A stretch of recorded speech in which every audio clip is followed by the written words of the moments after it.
Faire retirer un avis, oui, on peut essayer de faire retirer un avis avec Google. Avec d'autres plateformes, c'est plus simple. Avec Google, on peut les signaler et ça marche, en effet.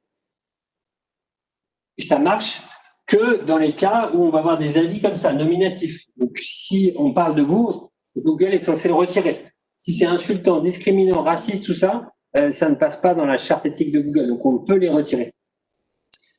Conflit d'intérêts, faux avis avec des nouveaux comptes ou la même adresse IP, ça Google il le sait, il le voit, donc ils peuvent retirer des avis dans ce cas-là. Voilà. Et voilà, comment faire retirer un avis, ben, ça vous verrez sur la présentation, c'est comme Google d'habitude, c'est très simple d'accès, donc je ne me fais pas de souci que vous y arriverez sans problème du tout. Et pour finir, donc ça, c'est un avis qui a été posté dans un restaurant, Hippopotamus, à Annecy. Je pense que vous pouvez tous lire ce qui est écrit sur la slide. Donc, le client est très mécontent. Donc, je vous laisse lire. Ils disent que c'est la pire expérience de leur vie. On nous a fait attendre quelques minutes. C'est un comportement qui n'est pas professionnel. Jusqu'à présent, on était satisfait. Dommage qu'on ne puisse pas mettre 0. Une honte de traiter une famille de 2 enfants de la sorte. On imagine un jour à Annecy où il y a beaucoup de monde, c'est assez compliqué à gérer. La réponse du restaurateur.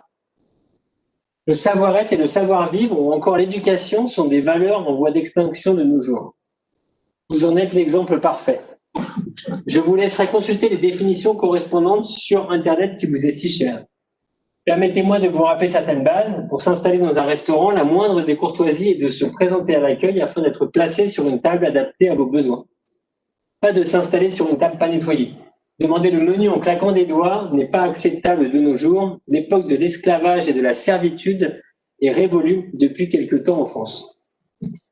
Donc, quand on voit une réponse comme ça, on se dit, bon, bah voilà, on imagine le restaurateur qui a de son chaud et en même temps, on comprend tous, quand on se lève tôt le matin, on fait le maximum pour satisfaire nos clients et que le soir, on se fait démonter comme ça, c'est très désagréable. Sauf qu'encore une fois, je lis une réponse comme ça, je me dis, bah, la prochaine fois que je vais chez Hippo, j'ai pas intérêt à ce que mon steak ne soit pas suffisamment cuit ou à mon goût parce que je vais avoir des problèmes. Et donc, je vais peut-être aller ailleurs. Voilà. Donc, il s'est soulagé quelques secondes à écrire ça. Sauf qu'après, ça va rester sur Internet pendant des années et ça peut lui être préjudiciable. Exactement. Voilà. Et donc, il faut être un peu hypocrite. Il faut faire semblant de s'écraser. Un petit peu, malheureusement. Et ça, c'était un autre, c'est la Banque Populaire d'Annemasse, parce qu'il n'y a personne d'ici, qui est une des pires banques que j'ai vues, en tous les cas, en termes d'avis clients. Ils sont à 1,7 sur 5. Et malheureusement, là, dans ce cas-là, on voit qu'un client n'est pas content.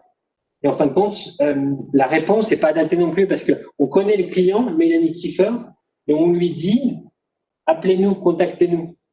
Ben non, c'est pas aux clients de vous contacter. Vous connaissez vos clients. Donc, surtout qu'ils ont souscrit un prêt chez eux. Donc ça, non, c'est pas normal. Ça montre, encore une fois, ça confirme au lecteur que le service client n'est pas là, quoi. Non, il faut appeler le client et après dire, comme convenu au téléphone, on a fait le maximum pour vous aider, blablabla. Donc les réponses, encore une fois, laissent transparaître un certain sentiment.